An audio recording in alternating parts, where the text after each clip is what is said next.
Good morning, everyone. Good to see a good crowd here this morning. We are continuing to admit people, so we will go ahead and get started with this morning's session. We really appreciate everyone being available.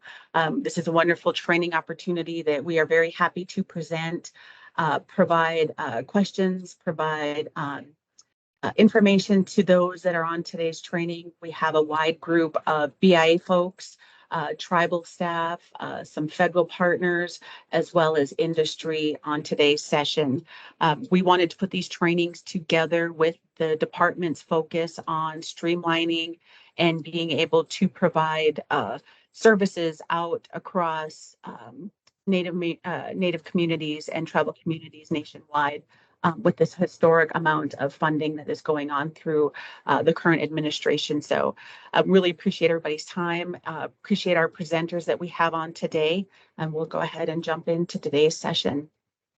So today's session is training regarding the National Policy Memorandum for streamlining the rights-of-way and business lease application processes for federally funded tribal broadband infrastructure projects.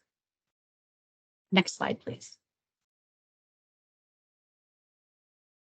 Some housekeeping rules for today's session, that this session will be recorded. Recordings will be available on the Division of Real Estate Services website and our internal SharePoint site after the trainings. We did put the PowerPoint presentation in the chat for those for review and use for today's session. This training is not for media coverage. If you are a member of the press, please drop off this training now. And we are recording these sessions, so we will have them available later at a later time. If you have a question, you can put that in the chat. We will address all questions at the end of the session, and we will go through each of the question and answer sessions. A copy of this NPM is also available at the following website, located on BIA's webpage. Next slide, please. For today's agenda, we are going to give an overview of the National Policy Memorandum, talk briefly about the summary of policy and procedures, also discuss federal broadband funding that is currently available. We'll also introduce our new Office of Indigenous Connectivity and Technology under the Bureau of Indian Affairs, and then also talk about the basics of NEPA, the branch of Environmental Services. Next slide, please. Today's presenters include myself. I am Carla Clark. I'm the Acting Division Chief for the Division of Real Estate Services out of BIA Central Office. We also have our Senior Realty Specialist who will be presenting today, Ms. Susan Brave. For the Office of Indigenous Technology, we have Ms. Danae Wilson, who is our new Director. We also have the Division of Environmental, Cultural, and Resource Management, who will be presenting. I believe Justine Vivi presented at the last training, but we'll have a new representative for today's session. And then we also have our Division of Indian Affairs Office, our two senior attorney advisors, Stephen Simpson and Lauren DiFilippo. Next slide, please. This presentation is being put on by the BIA Office of Trust Services, Division of Real Estate Services out of BIA Central Office. The purpose and goal of the National Policy Memorandum is we wanted to update the BIA policy in order to provide efficient and effective processing of right-of-ways and business lease applications for federally funded tribal broadband infrastructure projects. And this goes hand in hand with the large amount of project funding that has been available. This is a historic amount of funding that is available for tribes. And we wanted to make sure that we had consistent policy nationwide and try to support all of the different entities under the department with our federal partners that are providing this funding across Indian country. We also wanted to make sure that we had consistent right-of-way and business lease application processes. We wanted to make sure that we had regions and agencies processing applications the same way within the timeframes that we were trying to implement with the streamlining. Next slide, please. So the purpose of the National Policy Memorandum, as we stated, is a comprehensive policy framework on right-of-ways and business leases for broadband infrastructure to provide guidance related to typical infrastructure projects and activities going on for tribes, collaboration and partnership and increased coordination with our federal partners, with our tribal nations, having that government-to-government relationship, fostering coordination with our industry partners as well, and with BIA nationwide. We also wanted to update changes to the existing right-of-way grants and amendments and clarify the right-of-way process for all entities. We also wanted to talk about projects crossing 100% of tribally trust lands under 25 CFR 169.4, and we will go into that information throughout this presentation. This NPM applies to all BIA program offices, regions involved in the right-of-way process, contract compact staff that have real estate services functions nationwide. We also wanted to talk about, if an application is received by BIA, that through this updated NPM, the review must be made within 5 business days, whether or not the application is complete, and have that response back to our applicants, making sure that we are streamlining the application. The initial review process was something that we wanted to try to implement in this National Policy Memorandum in order to have that streamlining effect. I'm going to turn this section over to Ms. Susan Brave, and she will take it from here. Thank you. These are exciting times for infrastructure building. Some of the tribal communities have been left out without that infrastructure funding that is now available for not only for broadband, but for roads, water, infrastructures. So it's important for all tribal communities, whether it's workforce and development, training and education, delivery of healthcare services. Infrastructure building is crucial to a lot of communities that have been left out of that just because of the lack of funding.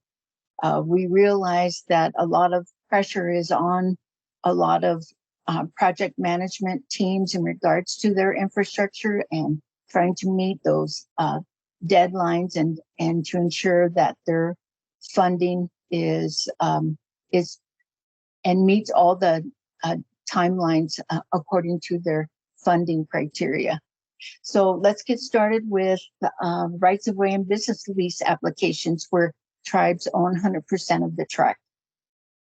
No BIA approval is needed for tribes or tribal entities if the tribe is the applicant. We provided the sections 169.4 as well as 162.005 for your reference. A right-of-way or a lease is not needed if the application has entered into a contract that encumbers tribal lands under 25 USC 81.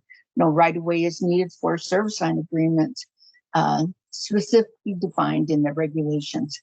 For leases, an independent legal entity owned and operated by a tribe may have to obtain a lease from the owners before taking possession of the lands under 25 CFR section 162.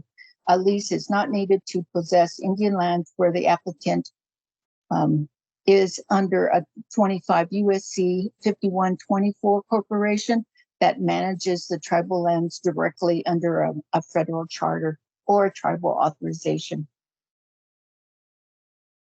If the applicant is a third party, including but not limited to a tribal consortium or a federal agency, the tribe may use their discretion and exercise all their regulatory permissions, including negotiating for any payment amount and asking the secretary to waive the valuation and bonding and insurance requirements. For rights of way, crossing multiple tribal lands, the applicant must obtain tribal consent from from each of the tribes whose land the right-of-way will be crossing in the form of a tribal authorization or written agreement with the tribe.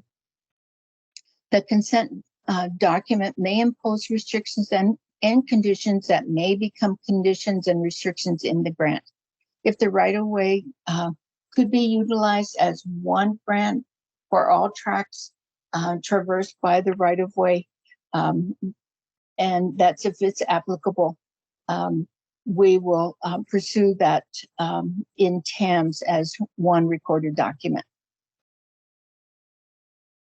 A decision on a lease or a right-of-way application may occur 60 days after making that determination that the application is complete. The right-of-way tribal authorization or grant or lease, a map of definite location, and any tribal use agreements connected to that tribal infrastructure project must be filed within the LTRO in 30 days.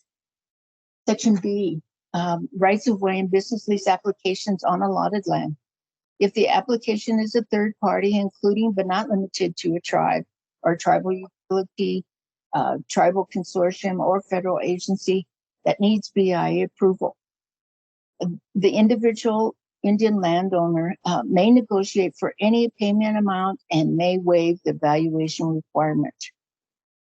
The right-of-way may be approved for the negotiated amount under 125 CFR 169 and business leases under 162.421.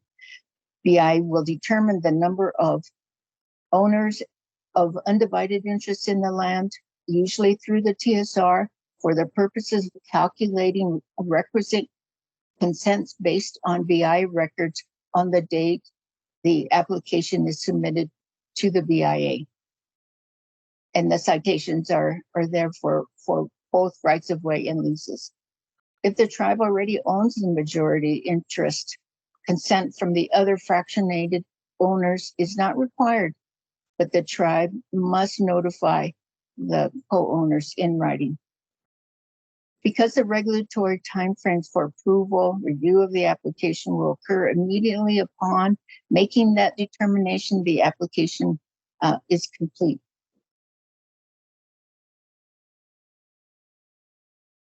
C, for rights of way crossing over multiple tracts. The applicant can submit one right of way application for multiple contiguous tracts if applicable. BI will issue one grant for all of the tracts traversed by that right of way for that infrastructure project if applicable. Maintenance. The right of way use includes a right to access that right of way to manage inspections, maintaining and repairing equipment, and conduct other activities that are necessary to maintain that right of way use. An applicant may refer to a request to change technology from underground copper telephone lines to an underground fiber optic as a maintenance activity. However, under 25 CFR 169.127C identifies this as an example of a new use of a right of way that is within the same scope as the original right of way and not a maintenance activity. E, new rights of way within or overlapping the existing rights of way. Grantees may use all or a portion of the existing right of way for a use not specified in the original grant, only if it's within the same scope of the use in the original grant of the existing right of way.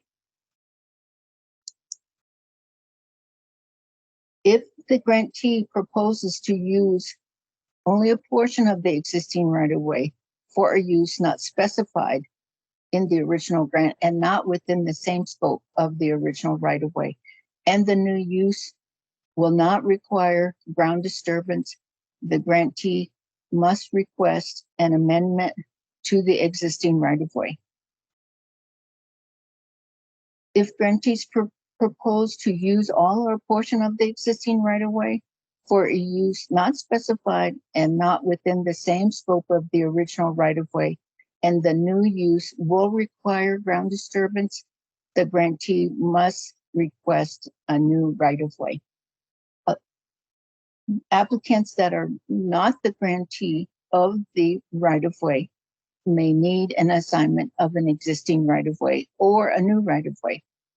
In accordance to 25 CFR 169.128, BIA might grant a right-of-way within or overlapping an existing right-of-way if A, the applicant follows the procedures and requirements to obtain a new right-of-way, and B, the right-of-way does not interfere with the use and purpose of the existing right-of-way, and the applicant has obtained the consent of the existing right-of-way grantee. The existing right-of-way grantee may not unreasonably withhold consent. If a grantee proposes to use all or a portion of the existing right-of-way for a use not specified and not within that same scope of the original right-of-way, and the new use will require ground disturbance, the grant must request an amendment to the existing rights-of-way. If a grantee proposes to use all or a portion of that existing right-of-way for a use not specified and not within that same scope of the original right-of-way, and the new use will require ground disturbance, the grantee must a new right-of-way. Applicants that are not the grantee of the right-of-way may need an assignment of an existing right-of-way or a new right-of-way. In accordance to 25 CFR 169.128, BIA may grant a new right-of-way within or overlapping an existing right-of-way if the applicant follows the procedures and requirements to obtain a new right-of-way, and B, the right-of-way does not interfere with the use and purpose of the existing right-of-way, and the applicant has obtained the consent of the existing right-of-way. The existing right-of-way may not unnecessarily withhold consent. F, amendments. If the amendment changes the scope of the original right-of-way and the new use requires ground disturbance, the grantee will need to submit a new right-of-way application. If the amendment changes the scope of the original right-of-way and the new use will not require ground disturbance, it can be reviewed and processed. Review and verify any amendments requiring compliance with consent requirements in 25 CFR 169.107. G, if the assignment is a result of a corporate merger, an acquisition, or a transfer by operation of law, then the assignee is excluded from these requirements, except that the assignee needs to provide the original copy of the assignment for recording, and it must be recorded within 30 days.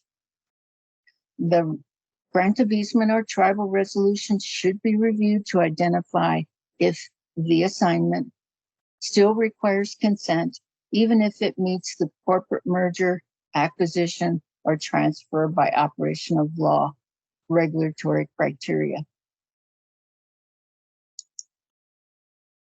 G, assignments continued. Review the original right-of-way for expressed assignment language and applicability. Identify those the existing right-of-way language that expressly states, direct or distinctly stated, that the grantee can assign the grant and under what conditions.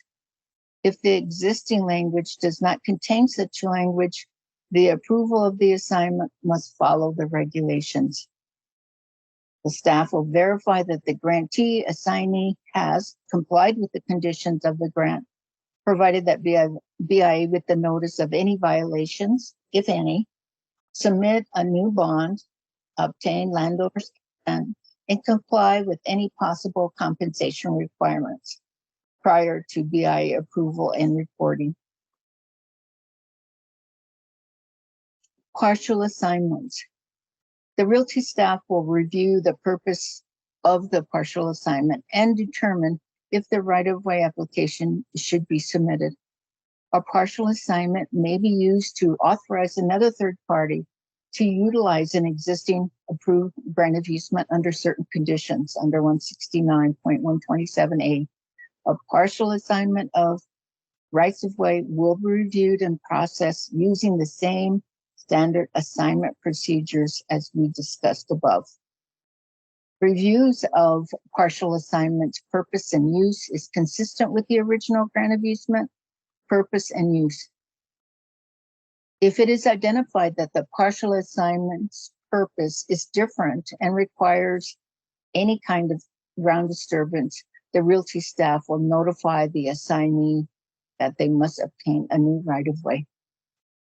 The staff will review the grant of easement to identify any conditions or obligations that are reoccurring, such as payments, and if applicable, ensure that the partial assignment addresses if the assignee, grantee, or assignee is the responsible party.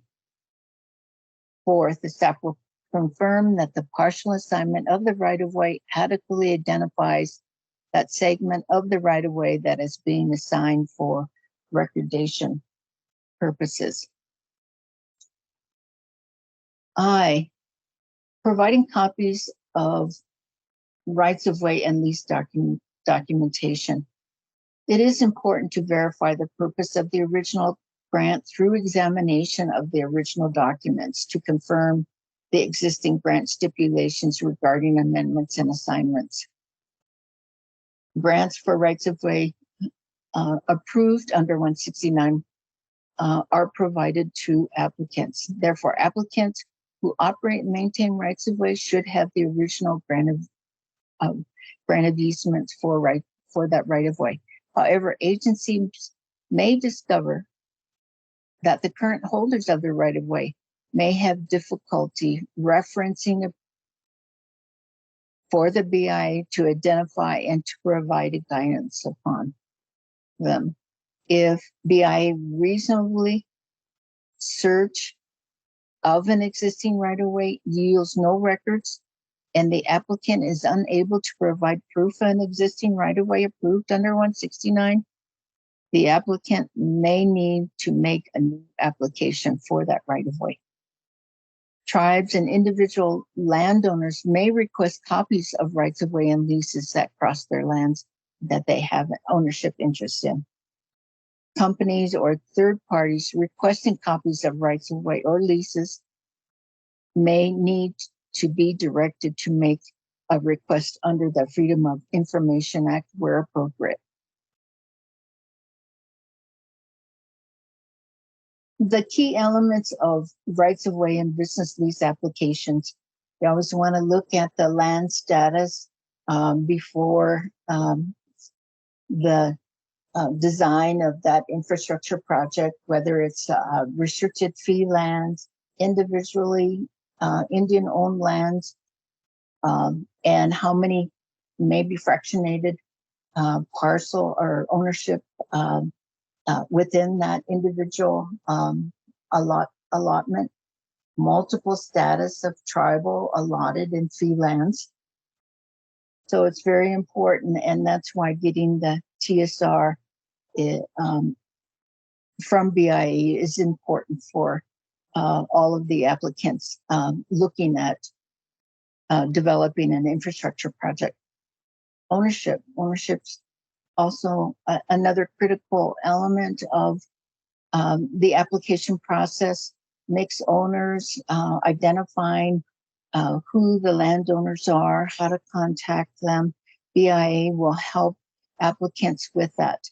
They'll indicate what tracts are 100% tribal trust lands and which ones are 100% individual owned lands, as well as the multiple ownership of trust, allotted, and fee ownership. Contracts. Complete rights-of-way and business lease applications for new rights-of-way, existing contracts, amendments, and assignments, just as we just went over. Looking at what that original, if it's not a new application, whether or not one of these other contracts would be applicable. Approvals for rights of way and business leases. BIA approval is required for rights of way crossing allotted lands.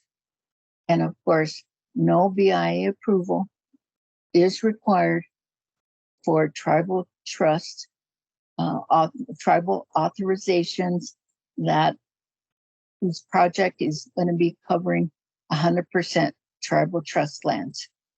And of course, service line agreements do not require, as well as tribal authorizations, do not require BIA approval. LTO recording. All rights of way and business lease documentation must be recorded in LTRO. That means all tribal authorizations have required documents. That's usually the tribal resolution as well as map of that project and any other agreements associated with that tribal authorizations. Service lines and any other kinds of permits do need to be recorded with LTRO as well. 30 days, within 30 days after the project is either the application is executed for a service line agreement or whenever the all of the documentations for that tribal authorization has been finalized. These are just a few of the major historic funding available for tribal infrastructure projects. We have the National Telecommunication and Information Administration that has been awarding the tribal broadband connectivity projects, which have been for broadbands, either adoption and use, maybe some feasibility studies, as well as deployment. The first go round of that funding allocated almost $2 billion to tribes. That is sorely needed in a lot of the tribal communities that do not have infrastructure for broadband. Another NTIA funding availability is the BEAD program, which is an allocation to state broadband offices of $42 billion, and they're usually for middle mile fiber optic projects. Tribes are also eligible to apply for those fundings through the state, so they would be a sub-grantee of that funding process. The IIJA stands for the Infrastructure Investment and Jobs Act. It added $13 billion for not just broadband, but for other infrastructure projects, including roads, water structures, including broadband. The other major funding resource is the Inflation Reduction Act. And a lot of notices of availability have been sending out, and I think I probably get maybe, at least a couple of emails a day regarding different types of federal agencies and the grants and the opportunities that are available for loans, their grants, contracts, cooperative agreements, and the funding is originally $720 million, but I think those projects probably have more funding attached to that from all the different federal agencies.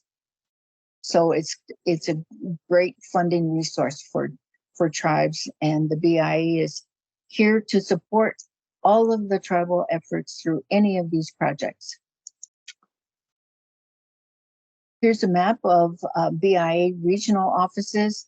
If we have applicants and industry on online watching this presentation, This map is available in the presentation, so you'll be able to see. And there probably will be projects that are going to be going from one region, one BIA region to another BIA region. So it's really important to make sure that you are contacting the correct area office for any of your questions that you may have. Carla, I'll turn it back over to you. And that concludes my presentation. Thank you so much for attending. Good job. So we have, you can go to the next slide, please.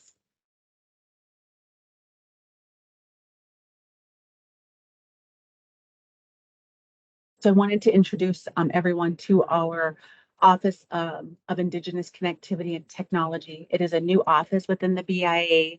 We have Ms. Danae Wilson, who is our new director. Danae was unable to join us today as she is actually in a permitting call with the Department of Energy and has already jumped in working on permitting and fulfilling her liaison role that she is continuing to do right now with the OICT office.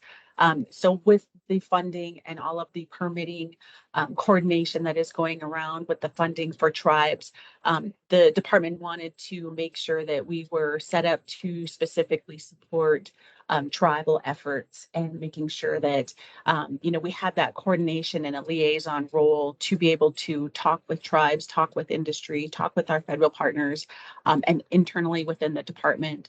So they created a Office of Indigenous Connectivity and Technology, which is located within the Office of Trust Services under Ms. Jonna Blackhair, who is our Deputy Bureau Director of Trust Services.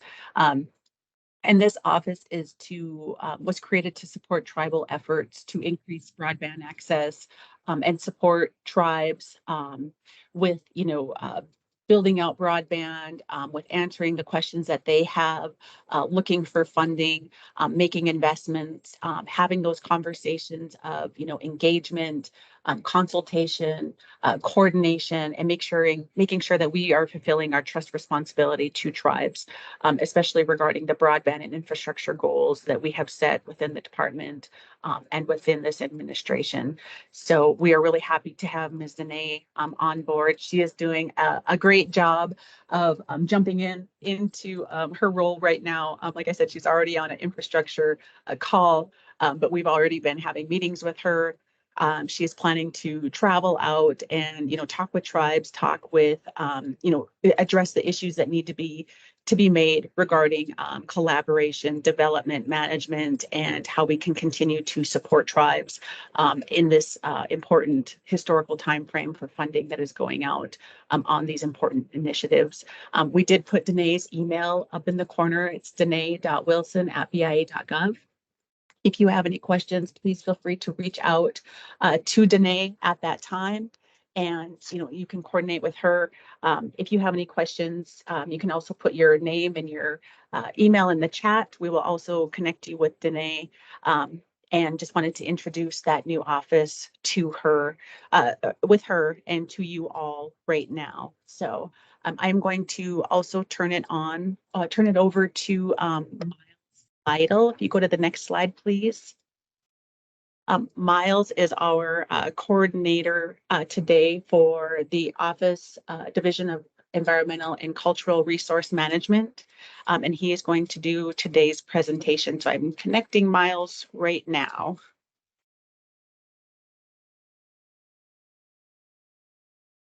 Okay, Miles, can you hear us okay? Okay, so let's see. Susan, can you go back to the previous slide? Okay, so I'll go through the presentation, and then we'll get Miles back on to answer any questions. So maybe expert. So we will see if we can get Miles back in here. So apologies, everyone. So I will go through Miles' slides for him. The basics of National Environmental Policy Act, also known as NEPA. Next slide, please.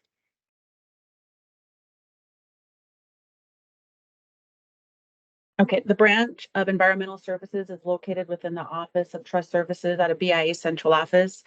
The office works with the regional offices across the country regarding NEPA-related issues and offers technical assistance on projects across the country. The regional BIA offices process, review, and approve NEPA requests from the agencies and the tribes with contract compact services that they oversee. Okay, next slide, please. NEPA requires federal agencies to access the environmental effects of their proposed actions prior to making decisions. The range of actions covered by NEPA is very broad. Using the NEPA process, agencies evaluate the environmental and related social and economic effects of their proposed actions. Agencies also provide opportunities for public review and comments on those evaluations.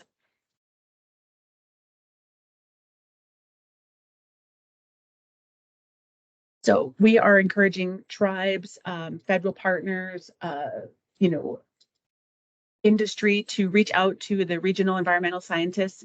We have a regional environmental scientist stations at each of the BIA regional offices or regional NEPA coordinators for consultation before beginning a project. It's very important to reach out, make sure that you have the correct NEPA document and you know what NEPA document you need before beginning any project. This may save a lot of time, depending on the development of your project and what you are going to be entering into, to have that coordination to make sure that you have all your questions answered before going out and beginning your project. Like I said, this will help determine the level of NEPA analysis that is needed for your project and also help guide you through the process. Any questions that you have, something that you might not have thought of, make sure to work with your regional environmental scientist or your regional NEPA coordinator before you begin the project. Okay, next slide, please. This QR code is a link. It'll take you to the regional environmentalist scientist pages. It'll contact you. So if you have any questions, we will share this presentation after today's training so you guys have access to their contact information. Reach out to them, coordinate, get that conversation going early. Okay, when does NEPA apply? NEPA applies whenever a federal agency proposes to take a major federal action that may significantly affect the quality of the human environment. Major action, when we talk about significant, discusses an action that must be analyzed in several contexts with respect to the intensity or severity of its impact. And we'll go, during the question and answer session, if you guys have any questions, we will get Miles back on and help walk you guys through any questions that you may have regarding NEPA. Okay, next slide, please. Federal actions equal federal control or federal responsibility. Examples include anything that's financed or funded by BIA, when BIA has to approve or is authorized to approve any type of documentation or approval process. So approving any rights of way, any federal leases, BIA leases, any residential leases, anything where BIA has to make a decision. Our federal partners on a project, and we end up being the approval agency regarding any resource management plan or amendment with BLM, for example. Anything where we're working in BIA is the approval authority, or anything that is found under BIA or Department of Interior regulations. Okay, next slide, please. This is just a chart to show you that, NEPA is a large umbrella, and these are all of the types of coordination and requirements that BIA has to consider when they are working with NEPA, looking at the Clean Air Act, the Endangered Species Act, the National Historic Preservation Act, Clean Water Act, any type of laws that have their own requirements that need to be met under the NEPA umbrella.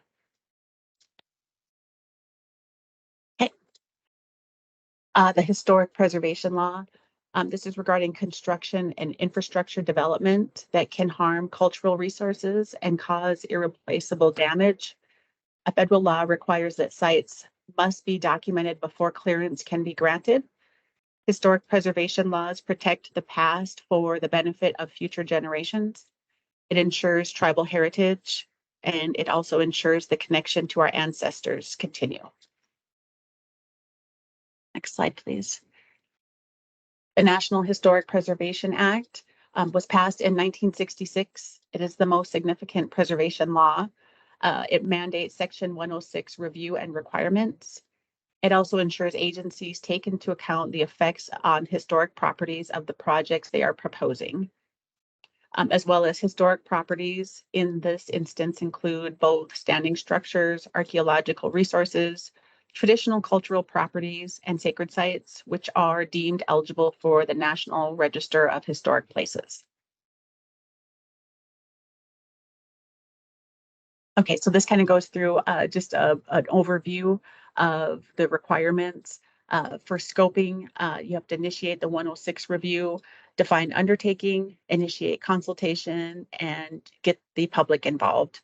When you are doing information gathering, make sure you identify and document any historic properties, defining APE, and identify any historic and cultural resources. What is required to be included in a NEPA document. You must address adverse effects, assessing effects on historic properties, applying any critical or criteria of adverse effects. And then during the public comment and consultation process, you have to make sure that you resolve any adverse effects by avoiding, minimizing, or mitigating any of the adverse effects, and then also creating a resolution to those items. NEPA and Section 106 of the National Historic Preservation Act. Like we said, early coordination is the best, making sure that federal agencies are coordinating and working in coordination and in compliance with Section 106 and the procedures in this part with any steps taken to meet the requirements of NEPA, making sure that you are including any historic preservation issues, making sure that agency officials are assuring that they're also preparing an environmental assessment and a finding of no significant impact document, which is also known as a FONSI, and an EIS or record of decision. And this includes identifying the appropriate scoping, the identification of historic properties, the assessment of effects upon them, and then consulting leading to resolution of any adverse effects. And then according to the NEPA regulations, in considering whether an action may be significant or not, significantly affect the quality of any human environment, as an agency must consider, among other things. So any unique characteristics of the geographic area, such as the proximity to historical or cultural resources, and the degree to which the action may adversely affect districts, any sites, highways, structures, or any objects listed or eligible for listing in the National Register of Historic Places.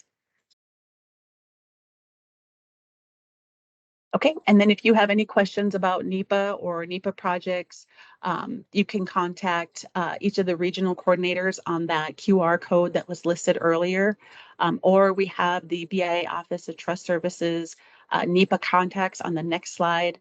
Ms. Justine Bye is our environmental protection specialist. Or Miles Lytle. He is also our BI environmental protection specialist, and Tamra Billy. She is our branch chief and supervisory archaeologist.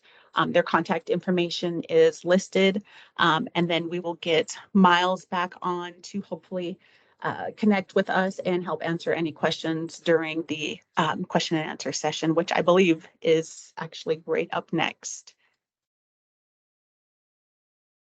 Okay. Thanks everyone for your patience as we work through getting the connectivity established for these trainings. Okay, we are going to go back through the questions that were listed in the chat. Thank you all for being patient and helping me kind of try to make through that last PowerPoint. I really appreciate everybody. Okay, first question is, Is BIA Box program on the call? Do they offer TA for ESRI GIS mapping? So I do not believe the GIS or the BIA Box team is on the call. They may be, but I know, they do coordinate with the ESRI GIS mapping. They do attend the ESRI conferences, and they are coordinating to get GIS mapping up to date. That is one of the things that they are working on with the permitting groups that we are working on, sharing data, sharing information, so that we can continue to have that mapping available and ready for industry, for our tribes, for our partners. I will see if I can get some information from the Boggs team and send out in the chat regarding their contact information. So if you all have any questions, you can reach out to the Boggs team directly. And then we will also provide a copy of the PowerPoint in today's chat. We were trying to get that in there before the session. So appreciate everyone being patient with us. We will get that shared for you all so you guys can use that to go back through any questions that you may have.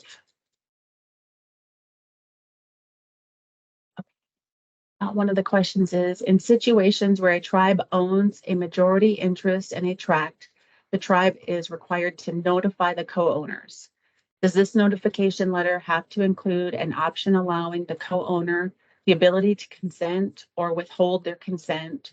Or would the letter simply inform them that the tribe has a majority interest in the tract and the tribe has consented to a right-of-way, therefore the co-owner consent is not required? I'm going to turn that over to Susan and Stephen and Lauren for response.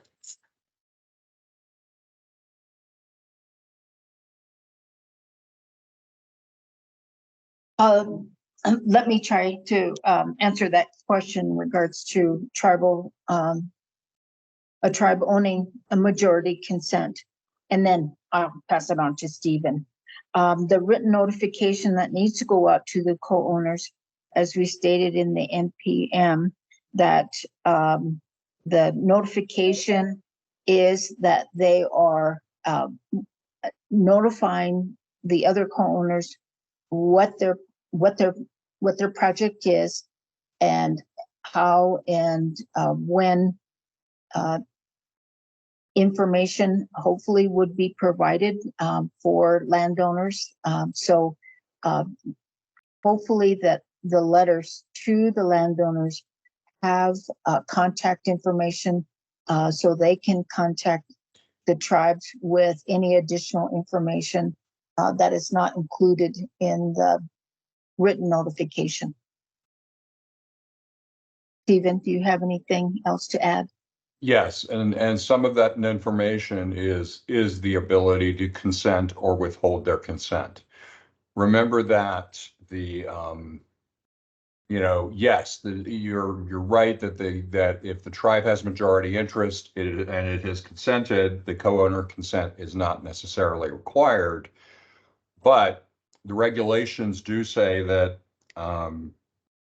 that if there are non-consenting landowners, they in some circumstances they receive if there are non-consenting landowners and if the right-of-way is granted for less than fair market value, then in some circumstances the non-consenting landowners still receive fair market value for that right-of-way. So we need to know, and the tribe needs to know, who the non-consenting landowners are and how many of them are there.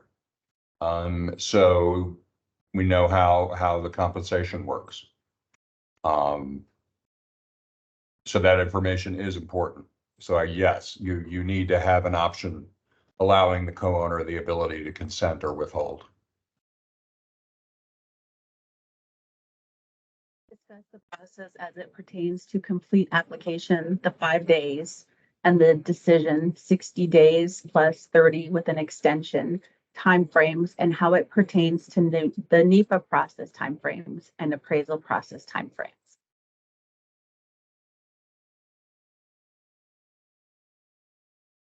I can go ahead and start, and maybe Miles can add to it as well.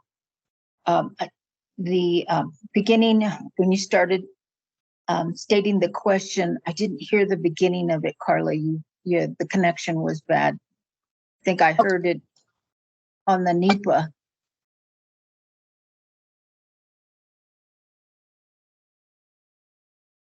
Process as it pertains to a Okay. complete application, 5 days, and then the decision timeframe, a 60-day plus a 30-day extension timeframes, and how it pertains to the NEPA process timeframes and approval and appraisal process timeframes. Of course, the packages, the right-of-way or business lease application would not be complete until that NEPA analysis is complete. So defining what a complete package is important, not only for the field, but also the applicant to understand that without the NEPA analysis, the package would not be complete. And the time clock starts when the application is deemed complete. And as for the timeframes for the NEPA analysis, I'll let Miles or Stephen, if you want to add to that answer as well. Yeah, I'm not sure that Miles is back on. Yes, as Susan said, the key here is to talk to the BIA far ahead of time, as far ahead of time as you can, on the appraisal and NEPA end of things, because as she said, you know, that's what makes the application complete. And so if you've got so what the way it all works is that you submit your application. BIA has 5 days to tell you whether it's complete or not. Okay. If it is complete, which means the NEPA review is done and any required appraisal is done. Okay. Then the 60 days and the 30-day decision timeframes kick in. Now, the NEPA process is actually a federal agency process. That's why you need to talk to the BIA ahead of time, so that the BIA can work with the applicant on preparation of NEPA. And if you've got an EIS, then you're going to have public review and the timeframes in there too, which are much longer than if you're doing an environmental assessment. Most rights of way are going to end up with an environmental assessment. So you've got the time frame for preparing it. The public review of an environmental assessment is optional, and we typically don't do that unless it's a controversial thing. But still, there are some times for preparation of that, and then the BIA, if the applicant has prepared the EA, then the BIA needs to go through its independent review of that EA to make sure that it can adopt it. And the EA is not done until either a finding of the most significant impact is issued, or there's a determination that an EIS is required, and then based on the EA, and then you have to go through the EIS process. So it can get long, but that's why you need to work. If you're an applicant, you need to contact the BIA and work with the BIA much earlier than just when you get the application in. Nice to hear from you, Kayla.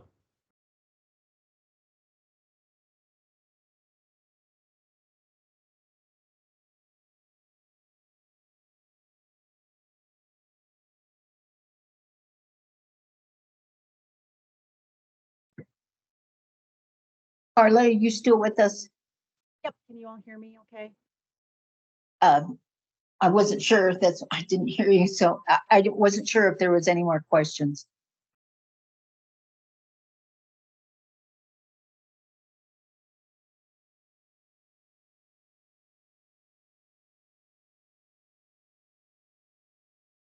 Can you all hear me okay? We can hear you now. Okay. Okay, perfect. Sorry about that. Okay. Next question is, why are Alate's individual tribal landowners excluded from this BIA training on the project? A majority of Fort Berthold Indian Reservation is allotted lands. So these trainings have been set up as a mechanism to do a train the trainer session. The trainings to the BIA agencies and the regional offices. You can contact your local agency regarding any questions that you may have regarding the NPM or to set up, training for Alates. We are trying to, I think with all the Alates nationwide, we absolutely want to provide the best services we can. We know that these trainings would probably get very large. So you can please reach out to your local agency regarding any questions that you have on today's session. These trainings will also be recorded and be available on BIA's web pages.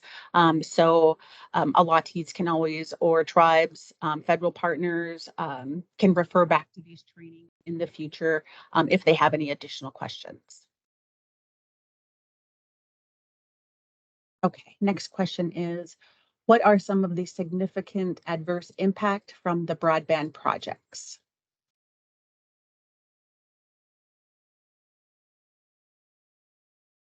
I'm sure that they're probably referring to the NEPA process.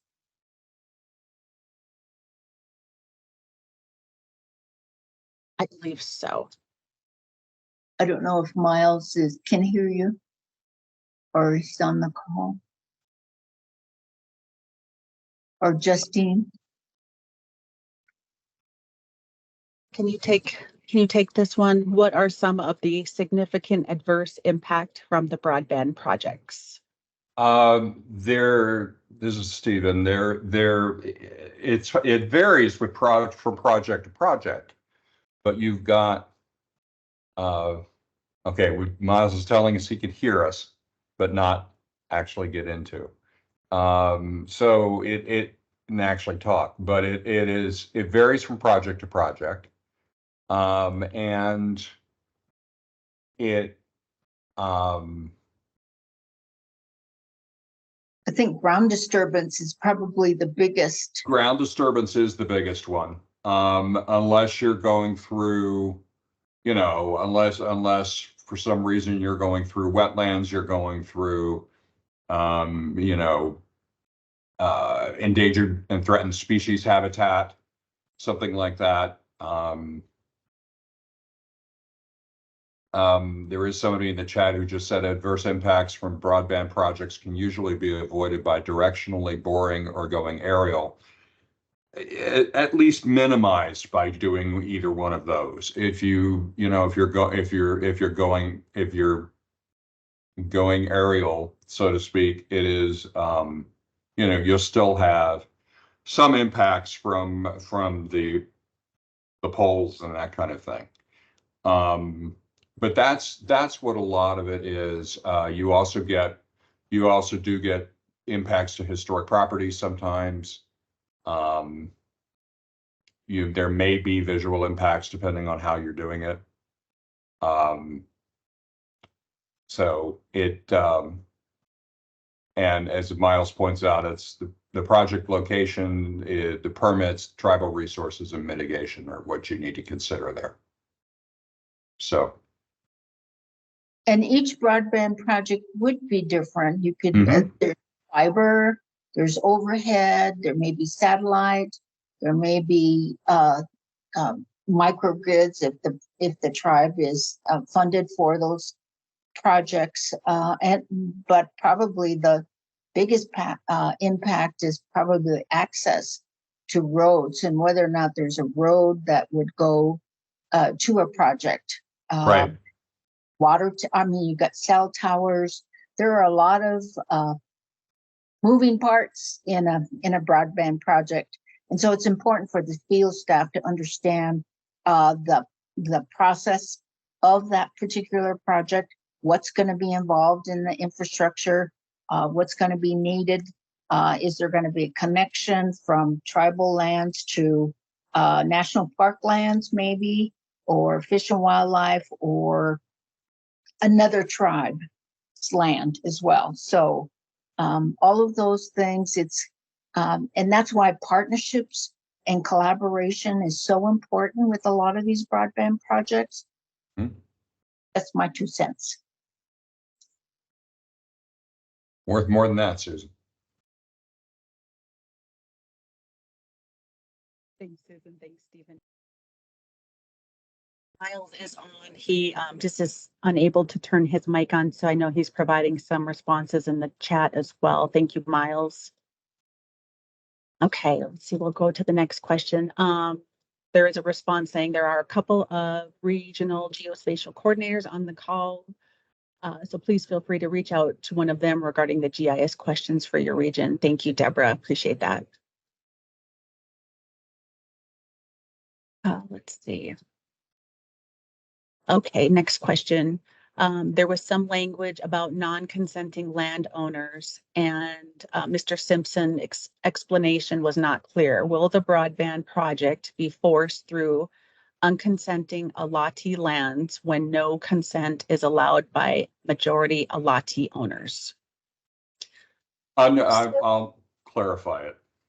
I didn't go, I assumed too much when I was answering that question. So let me break it. Let me go complete it. The way the regulations read, and actually the way the statute reads, this is Congress saying it. The secretary can grant a right-of-way over and across Indian land if, for tribal land, if a tribe consents to it. For individually owned Indian land, it needs the consent of the owners of a majority of the interests in the land. Okay. What the regulation says that if the tribe is one of those owners in that land, you need the tribal consent either as part of that majority or in addition to that majority. Okay. In other words, if the tribe is an owner in the land, you'd still need the tribe and a majority of the owners. Okay. So but yes, if there is, I mean, this has been in place. This statute was passed in 1948. It's been in place like this. A right-of-way can be granted if 49%, if the owners of 49% of those interests don't want it, it can still be granted, and is. For a business lease, it is a sliding scale, but it operates the same way. The amount of consent needed is sliding scale based on the number of owners, but the amount of consent is no less than a majority. So in either case, the BIA can either grant the secretary can either grant a right-of-way or approve a business lease, and not just for broadband, but for anything else that you do that for, based on the consent of a majority of the landowners. And in the case of a right-of-way, that majority, that consent also has to be from the tribe if they have an interest in the land.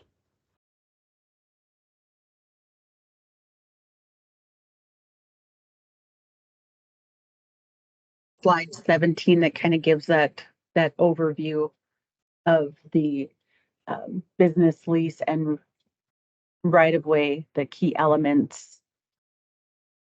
And like we said to everyone, we will share this PowerPoint after today's training.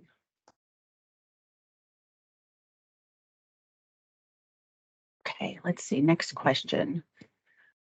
Looks like there was just some discussion going back and forth. I think we've answered all of the questions. I think there was just discussion regarding some of the responses. Let's see, there was one more question. I think there was hands up too, Carla.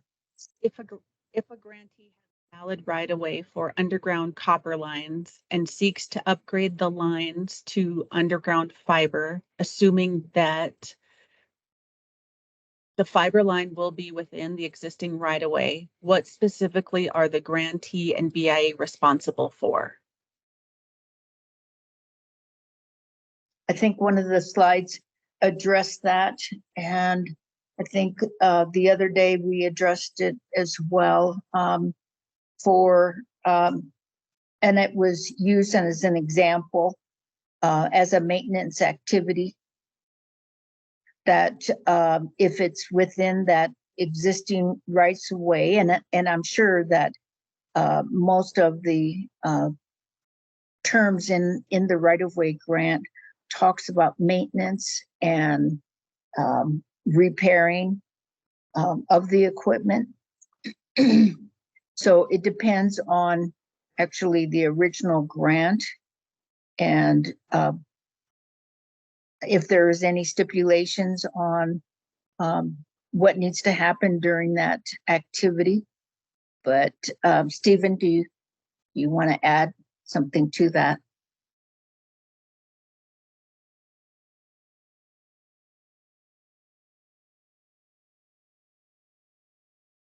No, Susan, I think you've got it. So it's always important to go back to the original grant because you have an existing right of way. You need to make sure that it's not expired, that it's not ready to expire, whether or not it needs to be, whether or not an assignment or an amendment is allowed in the original grant. So a lot of that information is within the original grant and what is some of our rights of way have been long-term and some of them are even perpetual. So it's very important to look at those, look at the terms of that grant of when it was approved.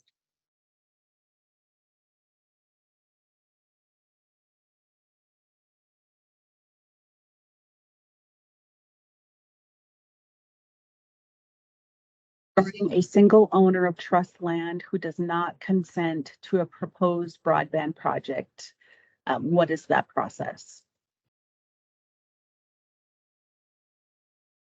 I was just typing a response to this.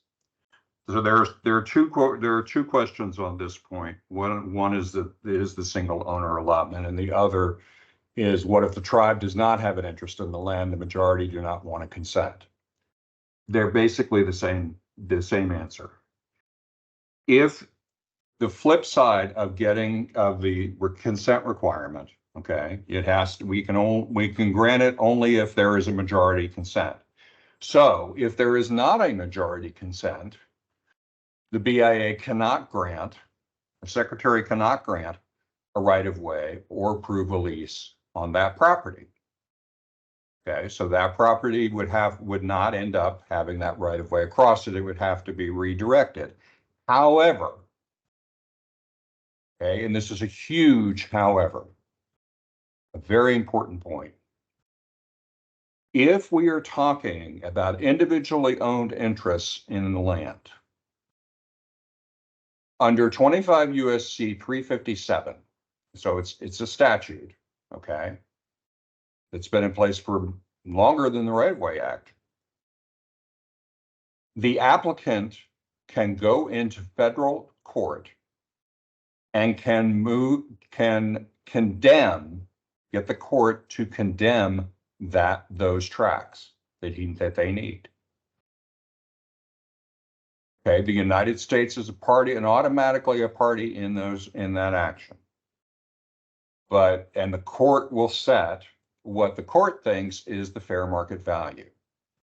If that action is successful and the court sets that fair market value, then that's what those landowners get. And the consent doesn't matter. So that's something to keep in mind.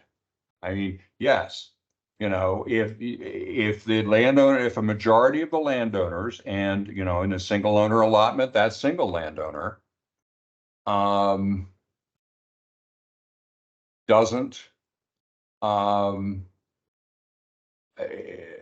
consent, then it doesn't, then the right of way either has to be relocated, or the lease has to have a carve out or something.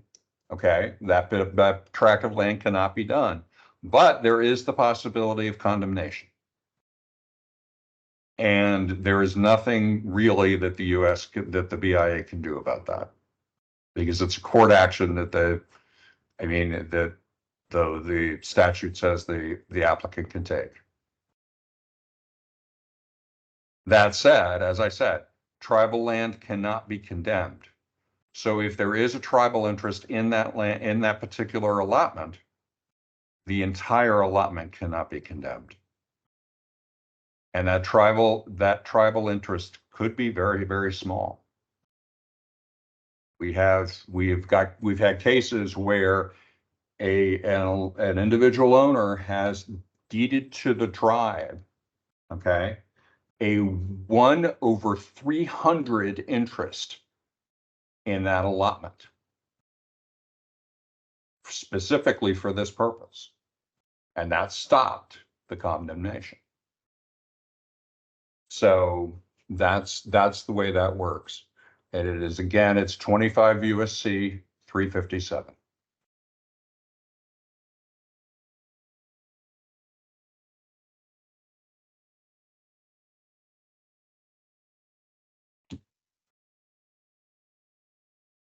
Okay, next question was kind of a spinoff, Stephen, that you had with that. What if the tribe does not have an interest in the land? The majority does not want to consent. That's the other one I was referring to, was Priscilla's, that comment from Priscilla. Yeah, it's the same answer.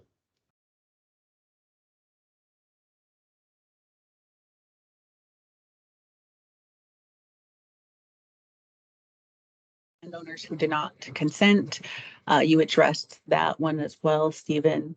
Someone asked, what was the condemnation citation again? If you could please cite That's why that. I said it again. 25 USC 357.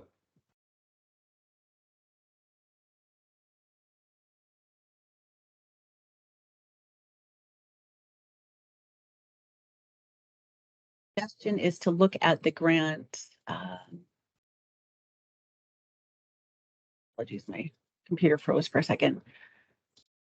The suggestion is to look at the grant, but most of our grants do not reference fiber or upgrading to fiber. So I guess my question is, can a grantee in this situation install a fiber upgrade without BIA approval as long as they have an existing right-of-way in good standing that covers the copper line?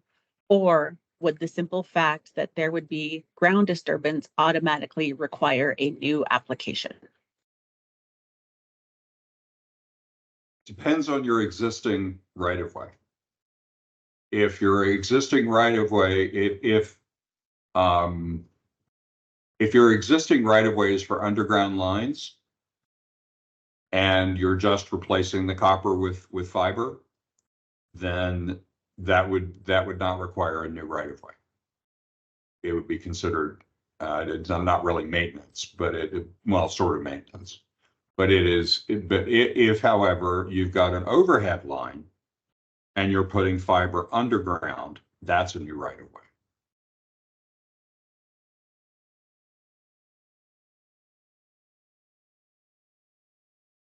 Thanks, Stephen. Okay. In our case, the tribe was able to reroute the line. However, in another situation, the landowner had strong objections to the tribe laying the line in an existing right-of-way that is a county road, which had a valid right-of-way. There's just so many different situations, that come up with broadband projects. I think we're just trying to get answers on so many different items, but great questions and discussion here.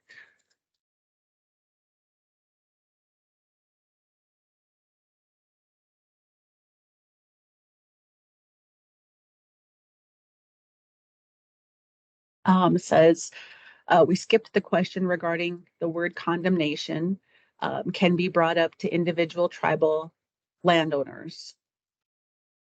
See the question above. I don't know if BIA staff were not allowed to bring this up.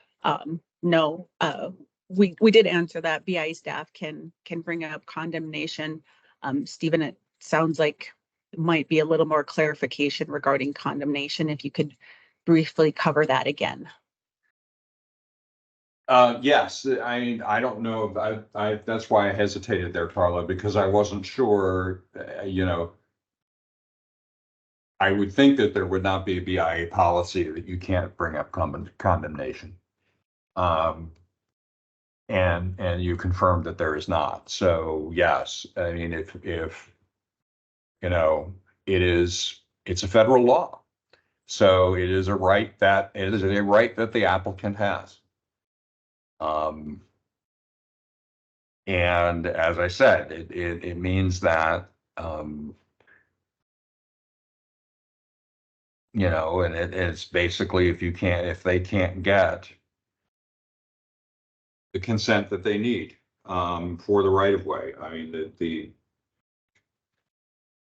first thing you do in that situation is you go ahead and try and get consent, of course. I don't know of a situation where an applicant has just gone directly to court, although they could, but that's probably the first question the judge is going to ask. And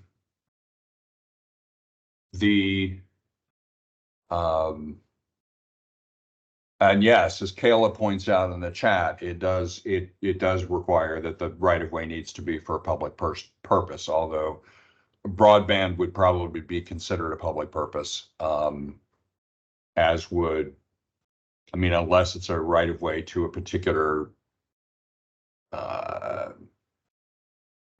particular building or something like that. It may, it's a big, the sorts of rights of way we're talking about here are going to likely be considered to be for a public purpose.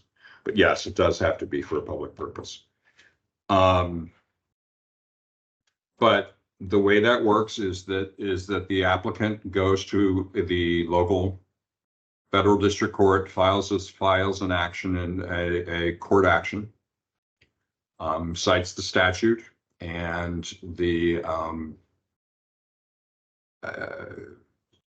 serves the United States, would probably serve the, I'm not a litigator, so I'm getting a little bit out of my element here.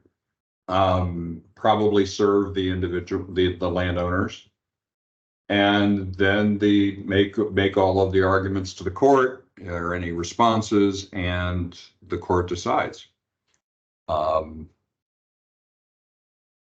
So it is, and the court will decide whether they can condemn, whether the land is condemned, and that would be the decision of the court, and they will decide the compensation of the landowners, for the landowners who own the land that is being condemned. And once that compensation is paid, the right of way goes through.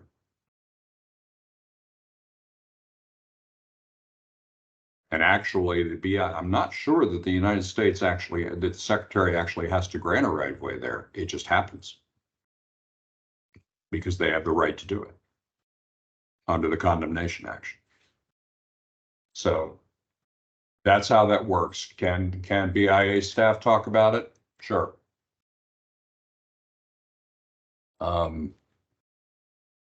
So, yep.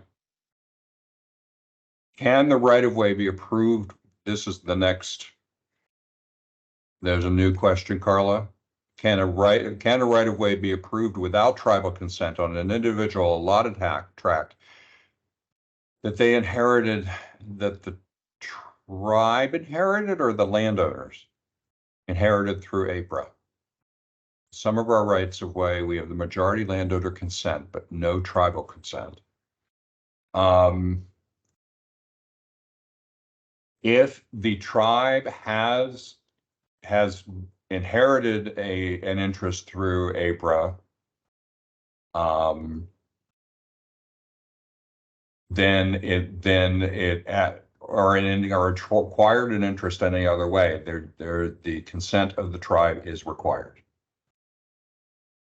under the regulations.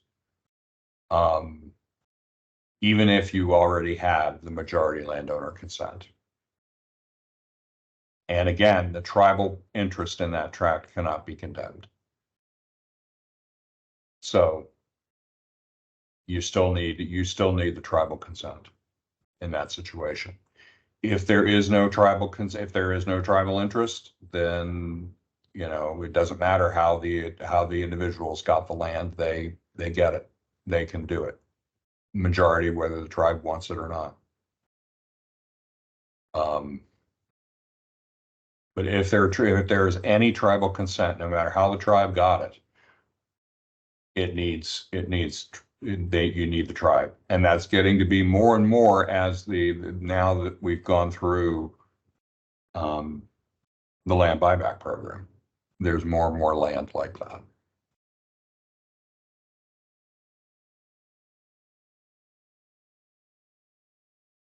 Great, thanks, Stephen. Okay, looks like we have one more question. There's another one there, Carla. Okay, can you hear me? Can you all hear me okay? Okay, looks like last question. We have 2 minutes left. What is your suggestion for tribal broadband and third-party access? The tribe here is stating that we, the BIA, will need to issue a right-of-way to the third party for the use of the tribal broadband or tapping into it. I think that it is a business issue and the tribe should implement a permitting for this.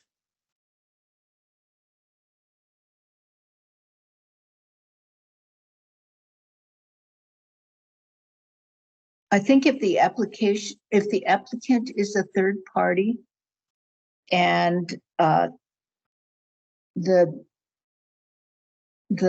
applicant would need to get a right of way, having the tribe issue guidance or a permit regarding that. If that project is 100% tribal trust lands and no individual allotment is going to be impacted by that right of way, then I think it would be up to the tribe to provide that tribal authorization for that. Correct me if I'm wrong, Stephen. You are not wrong, Susan. I was just going to limit it a bit. Okay. Because I'm concerned because they're talking about the tribe using, or the third party using tribe's broadband or tapping into it. If they are using it, or if they're tapping into it with another line, okay, then yes, you're absolutely right. They do need another right of way. If they're tapping into the tribe's broadband with another line going into it. If, however, they're just connecting to the tribe's Wi-Fi, that's not our problem. That is a business issue that the tribe can resolves on its own. It's when they are actually using the land that BIA needs to approve of it. If they're just using the tribe's broadband connection, analogous to tapping into somebody to getting on somebody's Wi-Fi, then that's between them and the tribe. And the BIA has no authority to do anything to get in the middle of that.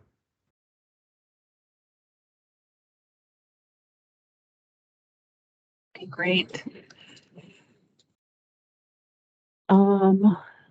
Okay, Priscilla said it would be for connecting into the tribe's broadband, no ground disturbance. Thanks, I agree. Okay, great. Thanks, Priscilla. I know we are at the top of or the end of our session for today. Looks like we got through all of the questions. We really appreciate our presenters' time today. We hope this training was very helpful. Again, we will get these recorded sessions posted on our BIA web pages. We will get the PowerPoint shared with everyone after today's session. And thank you again for being patient, understanding as we worked through some technical issues. We appreciate everybody's attendance today, and I really want to take a minute to thank our presenters for today's session. Susan and Stephen, thank you so much. Thank you, Lauren, for being on as well. We hope to have additional trainings in the future regarding, various NPMs and policies that we are continuing to put out through BIA, doing train the trainer sessions. So you all can reach out to your local agencies and regions for additional questions that we may have weren't able to answer in today's session. But yes, everybody have a good rest of your week. Thank you all so much, and we will talk to you all soon. Thanks, everyone. Have a good day.